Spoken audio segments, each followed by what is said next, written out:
All right, you've made it to lesson 6 of Unit 1 of Grammar for Writers. We got a little technical in those last few lessons. I realize that. We have a few technical lessons ahead of us. So for this lesson, I thought we'd take a little break. Let's take a step back and let's talk about one or two big picture principles that inform everything we're doing in this unit. And these principles cover a multitude of sins. Even if you don't get some of the technicalities, or if you forget some of them, which is actually pretty likely, you're going to be fine if you remember a couple of principles. The big one is this. Every time you write a sentence, think about where the action is in that sentence. What is the action? Who's the actor? That is to say, who did what? Now, there may be multiple actions in a sentence. I'm not asking you to reduce every sentence to a single action. But once you have determined the action and the actor, or the actions and the actors, your default setting, your habit, should be to express each action as a verb with the actor of that verb as the subject of that verb. Now, I say default and habit because there are plenty of situations in which it makes sense to express action in other ways.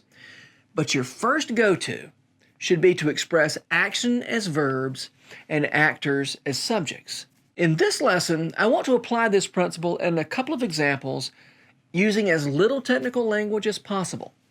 Now, in subsequent lessons, we're going to put the technical terms to those ideas, but for now, I'm going to try to stick to common sense, layman's terms, except for subject and verb. I mean, I guess that's technical, but we are going to be using those terms. Okay? So here's our first example. This example comes from a story about siblings on a car ride in the back seat. So a long car ride, kids in the back, and here is the sentence that I want you to think about. Any aimless wandering past the center line of the back seat was grounds for an elbow to the chest or a kick to the leg. Right? There's a lot of action in that sentence, isn't there? We got one kid who's wandering past the center line. We got another kid who's elbowing somebody in the chest. We got one kid kicking another kid. So that's 3 actions. All right, 3 actions, but now let's look for the verbs. And remember, an action is not the same thing as a verb. So remember our verb finder. I blank, you blank, he, she, it blank. And in this sentence, there's only one word that fits in the blank. Do you see it? It's was. And the subject, by the way, is aimless wandering, right? So you've got these at least 2 kids going nuts in the back seat. And the verb is was, and the subject is that abstract idea of aimless wandering. So do you see the mismatch here between the action of the sentence and the grammar of the sentence? 3 actions, 1 verb, and the verb has nothing to do with any of the 3 actions. So how do you begin to align grammar with action? Well, there's more than one correct way to do it, right? So I'm not going to give you the one best way to write this sentence. What I want you to see is that when you start thinking in terms of actors and actions and subjects and verbs, some good things start to happen to your writing. So, as I said, the subject of this sentence is aimless wandering. Now, what is aimless wandering? It's what we call a gerund. We're not talking about gerunds in this lesson. We're going to get to those pretty deep into this course. But a gerund is a verb that has been turned into a noun. So wandering started out life as a verb, and it got turned into an abstract noun thanks to the process of is gerunding a verb? I don't know, but it got turned into a gerund. But it's pretty easy to turn back into a verb, isn't it? Wandering, just make it wandered. But now that it's a verb, you see that you need a subject. Who wandered? Well, you and I don't know who wandered because we weren't there. But the writer would know. So we're gonna have to plug in a subject for wandered. Now I'm going to plug in I. I wandered. Okay? So here's the thing. As you can see, when you start thinking in terms of verbs and subjects, it forces the issue. Once you've got a verb, you've got to consider who is doing the verb. Now, in the same way, changing elbow and kick back into verbs, remember, those are both nouns in this sentence. an elbow to the chest and a kick to the leg or whatever, that forces the writer to think about who is elbowing, who is kicking. Again, as I said, only the writer can get it right. I wasn't in the car, you weren't in the car, so we don't know what these little curtain climbers were doing. We don't know who was doing what.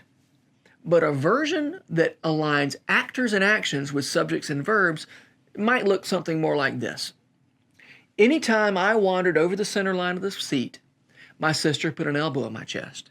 And every time my sister put an elbow in my chest, I kicked her.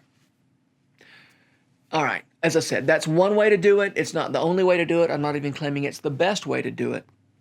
But when you start thinking in terms of actors and actions, subjects and verbs, as I said, it sort of forces the issue. It makes you think about what that scene in the back seat actually looked like. So instead of aimless wandering and an elbow to the chest and a kick to the leg, you've got people doing things. Now, there are times when that abstractified version of things might be a good way to express the idea. Any aimless wandering past the center line of the back seat was grounds for an elbow to the chest or a kick to the leg. So maybe there's times when that's an appropriate way to express that idea. But as I said earlier, I want it to be your default, your habit, to align actors and actions with subjects and verbs. Now, if you try that aligned version, and then you choose instead to do something else, that's fine. I don't have anything to say about that. If you are choosing to write that way, if you have good reasons to write that way, then that's fine. I just don't want you to accidentally fall into that pattern. Okay? Now, let's turn to a second example. I was 6, and this was the beginning of questioning the existence of Santa Claus. What are the actions here? All right, somebody's 6, which I realize is not really an action, but it is a state of being. This 6-year-old person is questioning or begins to question something. And then thirdly, Santa Claus exists or fails to exist, as the case may be. And I'm not going to give any spoilers away. I'm not going to tell you whether Santa Claus exists or not. You can figure that out for yourself, all right? What are your verbs? Here's a clue. Anytime you see any form of to be, you have found your verb. So our verbs here are was and was. Not super interesting verbs. Actually, the first was, I was 6. I don't have any problem with that. That's a perfectly appropriate use of the to be verb. What else are you going to say? I had recently turned 6, there are ways to avoid the to be verb there, but there's no good reason to. So let's just leave the first part of the sentence alone. I was 6, nothing wrong with that. But what about that second part of the sentence? This was the beginning of questioning the existence of Santa Claus. All right, beginning, questioning, existence. 3 abstract nouns, all of which started out life as verbs. I don't see any good reason for that. So how could we make this second half of the sentence more verbish? I made up that word. I don't think verbish is a word, but you know what I mean. Well, here's one way. You might write this. When I was 6, I began to question the existence of Santa Claus. Or if you really want to be strict about being as verby as possible and getting rid of those abstractions, you might say something like this. When I was 6, I began to wonder whether Santa Claus really existed. All right, over the next few lessons, we're going to put some technical language to some of these ideas. But the big non-technical picture is this. Every single time you compose a sentence, think about where the action is. Who did what? And make it your habit to express that action in the form of a verb and make the actor of the action the subject of that verb. Yes, there are reasons to break that rule. There are reasons to stray away from that habit. I just want you to be conscious when you break the rule, and I want you to have a good reason for breaking the rule. Now, in the next lesson, we're going to look at the passive voice, which is one of the 2 most common ways that people break this actor-action subject-verb rule.